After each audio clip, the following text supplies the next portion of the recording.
Hi everyone, welcome back to Sparrow's Ticker Notes. Today, we're going to talk about a company that's probably in your kitchen, in your pocket, and in your car. But most importantly, it's the literal physical foundation of the AI revolution. We're talking about Corning, ticker GLW now. Don't roll your eyes and think, oh, the glass company. If you only see Corning as a glass maker, you're missing the most important base layer investment of the decade. In a world where everyone is fighting over who has the best AI chip, Corning is the one building the road, the engine, and the safety shield. Today, we're going beyond the ticker symbol to look at the material science that makes high-tech possible. The myth of Corning is that it's a slow-moving 170-year-old legacy player. The reality, it's a materials monopoly. Whether you are bullish on Nvidia for AI, QuantumScape for batteries, or ASML for semiconductors, you are indirectly bullish on Corning. Why? Because high-tech has hit a material wall. Chips are getting so fast and batteries so dense that traditional materials, plastics, copper, organic substrates, are melting, warping, or failing. Corning's mission is simple: solve the world's toughest physical problems with glass and ceramics. My thesis today: in the AI era, Corning is the ultimate toll collector. Let's start with Pillar 1. AI. Everyone talks about the H200 or Blackwell GPS, but these chips don't work in isolation. They need to talk to each other. In a modern AI compute factory, the amount of fiber optics required is 36 times higher than a traditional data center. We aren't just adding a few cables, we are rewiring the world. Corning just signed a massive $6 billion deal with Meta to do exactly this. They aren't just selling glass strings. They've developed hollow core fiber, where light travels through air inside the fiber, reducing latency by 33%. If Nvidia is the brain, Corning is the nervous system. Pillar 2. Semiconductors. To make a 2-nanometer chip, you need ASML's EUV machines. But here's the problem. That light creates intense heat. If the lens or the mask expands even a fraction of a nanometer, the chip is ruined. Corning produces ULE, or ultra-low expansion glass. It is a material that virtually does not change size regardless of temperature. It is the only material in the world that can handle this precision. And watch out for 2027. Corning is working on glass core substrates to replace plastic boards. This will allow AI chips to run hotter and faster without warping. This is a total game changer. Now let's talk about energy. You've heard me talk about QuantumScape. Ticker QS. Their solid-state battery is the holy grail of EVs, but for years, they couldn't mass-produce it because the ceramic separator was too brittle. Enter Corning's ribbon ceramics.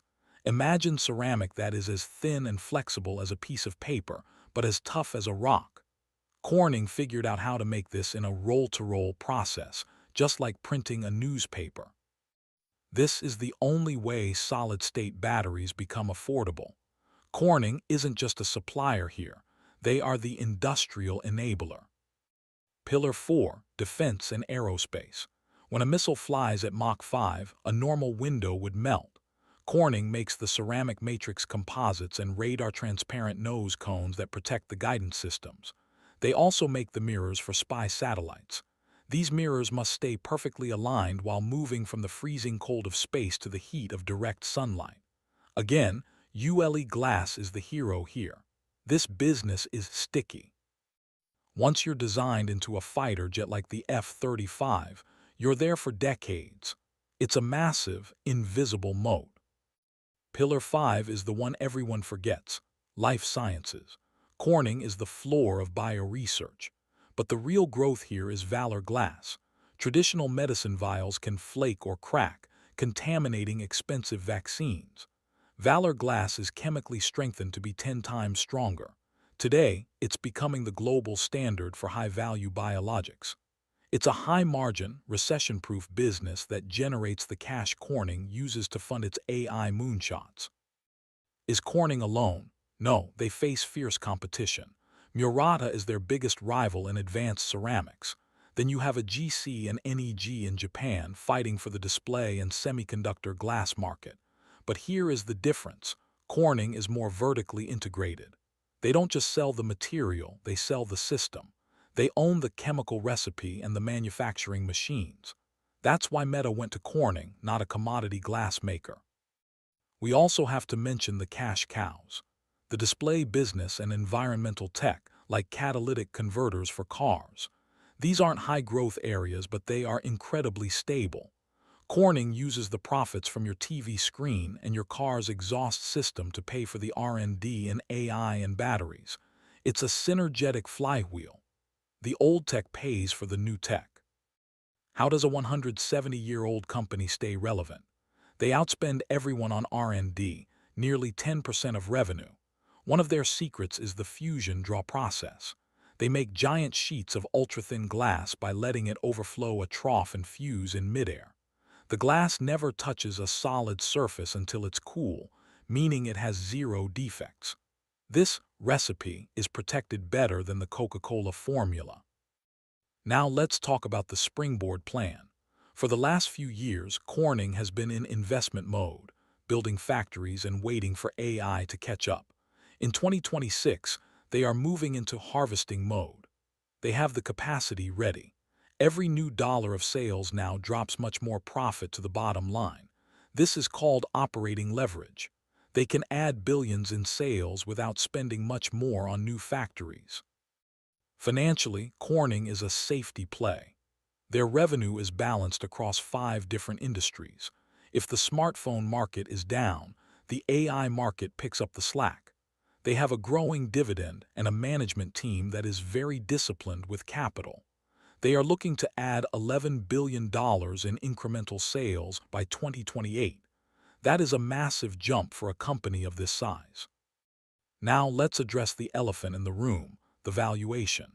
If you see Corning trading at a PE ratio of over 70, your instinct is probably to run. But today, I'm telling you that 72x PE is a massive accounting trap. Corning isn't undervalued because the market thinks it's a legacy glass maker. Institutional investors know exactly what this is.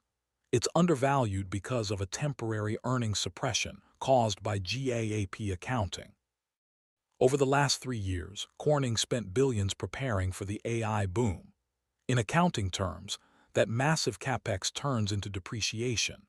This non-cash expense has been eating the reported net income, making the E in the PE ratio look tiny. But in 2026, the orders from Meta and ASML are starting to serve. As these multi-billion-dollar contracts materialize, the reported earnings will recover at a violent pace. That scary 70x PE will compress to a very reasonable 18 or 15 almost overnight as the denominator catches up. You are buying a critical AI infrastructure play at the exact moment its profit engine starts to fire. The risk. If big tech, Meta, Google, suddenly stops spending on data centers, Corning will feel it. Or if QuantumScape fails to commercialize, that energy upside disappears. But at these valuations, you're getting the AI upside for free while being protected by the legacy businesses. Final thoughts. In the gold rush of AI, don't just look for the guys finding the gold. Look for the guys selling the shovels and the boots. Corning is the foundation.